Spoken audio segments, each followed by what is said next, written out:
میں تھا ایک رات زوجہ کے ساتھ گزاری، ولیمہ جس دن تھا ہارٹ اٹیک سے انتقال ہو گیا۔ تو کتنا یہ ہوتا ہے، اور یہ تو پھر بھی ایک رات گزاری۔ میں ایسے دولہا کو جانتا ہوں، ہمارے جاننے والے تھے،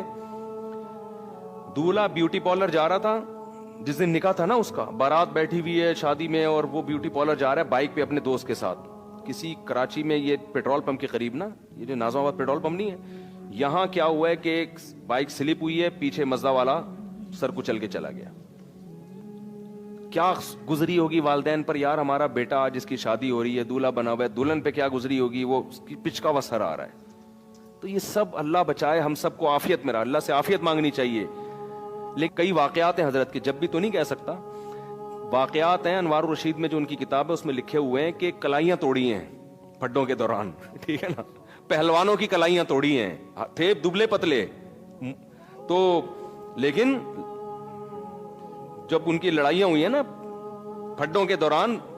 پہلوان کی کلائیاں توڑی ہیں، دو تین پہلوانوں کی، کسی کی کلائی توڑ دی، کسی کا سیٹنگ آؤٹ ہو گئی، بھاگ گئے وہ، تو بہت زبردست فائٹ کرنا جانتے تھے، بڑی خاندانی صحت رکھی ہوئی تھی۔ تو صحت مند آدمی وہ تو ظاہر ہے اور زیادہ اس کو نکاح میں رغبت ہوتی ہے۔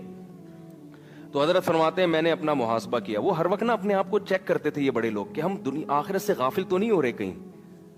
یعنی ہر وقت چیک، دنیا کی نعمتیں تو ساری رکھنی ہیں لیکن آخرت کو ہمیشہ دنیا پہ ترجیح، بھائی تیار ہر وقت موت کے لیے۔ تو میں اور آپ ہوتے ہم کہتے ہیں اللہ 6 مہینے کی مہلت دے دے، 10 مہینے کی مہلت دے دے، ہمارے تو آگے بھی بڑے پلان ہیں نا، یا اللہ ابھی تو میری شادی ہوئی ہے، ابھی تو میں مفتی صاحب کے بیان سننا میں نے شروع کیے ہیں، ابھی تو بیگم کا ذہن بنانا ہے دوسری کے لیے، پھر تیسری کے لیے، پھر چوتھی کے لیے، پھر جب 4 ہو جائیں گے پھر بچے ہوں گے، پھر بیٹیاں ہوں گی، پھر بیٹیاں بڑی ہوں گی، پھر بیٹیوں کی شادیاں ہوں گی، پھر بیٹے اسٹیبل ہو جائیں گے، پھر میں ان کے لیے پراپرٹی بنانے کی سوچوں گا، پھر میں ان کے لیے اتنے مکان بناؤں گا، پھر میں مکان بنا کے پھر جب سب کو نام کر کے پراپرٹی تقسیم کر کے پھر میں آخر میں حج پہ جاؤں گا، پھر میں حج سے آنے کے بعد قضائے عمری بھی میں نے کرنی ہے، 40 سال سے میں نے ایک نماز بھی نہیں پڑھی ہے، وہ قضائے عمری میری کمپلیٹ ہو جائے، اس کے کمپلیٹ ہونے کے بعد بھی سوچ رہا ہوتا ہے ابھی مرنا مناسب رہے گا کہ نہیں رہے گا، وہ 2-3 کوئی چیزیں رہ تو نہیں گئی ہیں، ابھی بھی سوچ رہا ہوتا ہے کہ ابھی مناسب ہے کہ نہیں۔ تو بچے بھی ہو گئے، بچوں کی شادیاں بھی ہو گئیں، سارے کام دھندوں سے فارغ ہو کر پھر 4 مہینے بھی تبلیغ میں بہت عرصے سے سوچا، جو نیک لوگوں کی بات کر رہا ہوں، جو برے لوگ ہیں وہ تو کہتے ہیں سوال ہی پیدا نہیں ہوتا کہ میں دنیا سے جاؤں، یہ تو ہو ہی نہیں سکتا،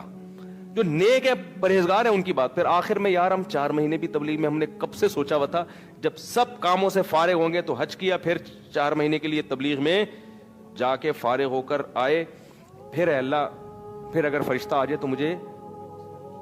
مجھے شاید کوئی اعتراض نہ ہو۔ یہ بہت نیک آدمی کی بات کر رہا ہوں، تھوڑا سا بھی ہوگا کہہ کے پھر بھی نہیں، صحیح ہے نا، پھر بھی نہیں۔ تو ہم میں سے ہر شخص نے یہی پلان کیا ہوا ہے، 4 کا شاید نہیں کیا ہوا لیکن ایک میں ہی کہ بچے ہوں گے، پھر بیٹیوں کی شادی ہو جائیں گی، پھر حالانکہ بچے بھی ایک آدھ ہو رہے ہیں کہ کیا پلان کرنا ہے یار ان 2 بچوں کے لیے، تو نے چھوڑ دے ان کو یار، چھوڑ دے ان کو، خود ہی پل جائیں گے، پلان کرنے کے لیے بچے تو ہوں یار، سب مزہ تو آئے یار، 25-30 بچے ہیں، آدمی پلاننگ کر رہا ہے یار، یہ والا کو تبلیغ میں بھیج دو، اس کو انجینئر بنا دو، اس کو آرمی میں بھیج دو، مزہ بھی آتا ہے پلان کرتے ہوئے۔ آپ کہو گے اتنے مسائل کہاں سے آئیں گے، ہو جائیں گے، ٹھیک ہے نا، اللہ نے چاہا تو پلان کرنے کا مزہ بھی جب آتا ہے جب آپ کے پاس ہول سیل کے حساب سے اولاد ہو، پھر آدمی سوچتا ہے اس کو رکشے پہ لگا دے، اس کو WR ایک کنڈکٹر WR کا بھی گھر میں ہونا چاہیے، اس کو ڈاکٹر بناؤں گا، اس کو میں سائنٹسٹ بناؤں گا، اس کو میں فوج میں کمیشن آفیسر بھیجوں گا، اس کو میں تاجر بناؤں گا، پلان کرنے میں مزہ آتا ہے۔ ایک آدھ بچہ ہے تو نے جو بننا ہے نا بن کے بتا دینا مجھے کیا بن،